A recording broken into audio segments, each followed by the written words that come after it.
Very important topic for Saudi Arabia. For us to be a member of the G20, Saudi Arabia is the only Arab country who's a member in the G20.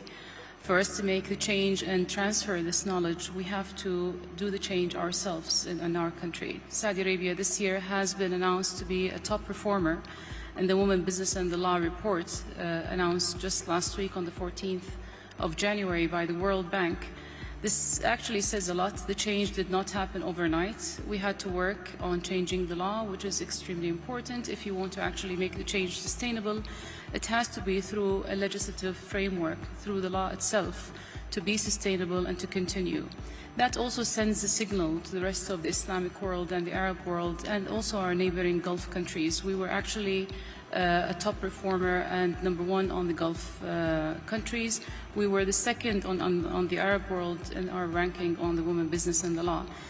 The reason why we're doing this is we're very serious about the inclusiveness of the economy. When we talk about the economy, we only don't talk about gender, we talk about the different age groups, we talk about the gender, and we talk about including everybody, the unfortunate and others. And that was driving our agenda for the G20, and we really wanted to lead by example by doing so.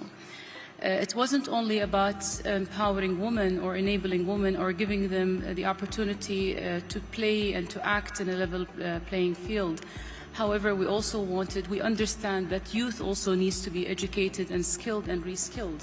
There is definitely a gap in the world, not only in Saudi Arabia, because of the changing jobs in the world and the emerging jobs in the world, that we have to reskill and keep on reskilling our youth and our women in the society, that we're also paying attention to that, and I think that also will drive the agenda for the G20.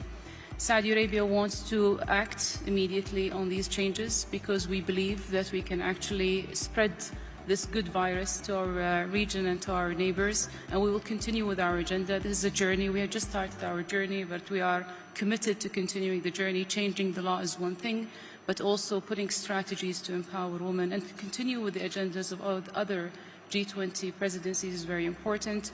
As you know, last year Japan has established the initiative of empowering women, and we are continuing to do so also in Saudi Arabia this year. We've established a working group for the W20 to continue with this initiative. We're also working very, very hard on empowering our SMEs, our entrepreneurs, our startups, building our incubators and accelerators. The Saudi women right now have established 20% of the entrepreneurs in Saudi Arabia and their businesses. Is something that we want to build on and grow. They have the capabilities, they have the will to do it. 50% of our graduate students are females. 54% of these females are actually in the STEM, learning science and technology. This is power for the economy that we need to build on.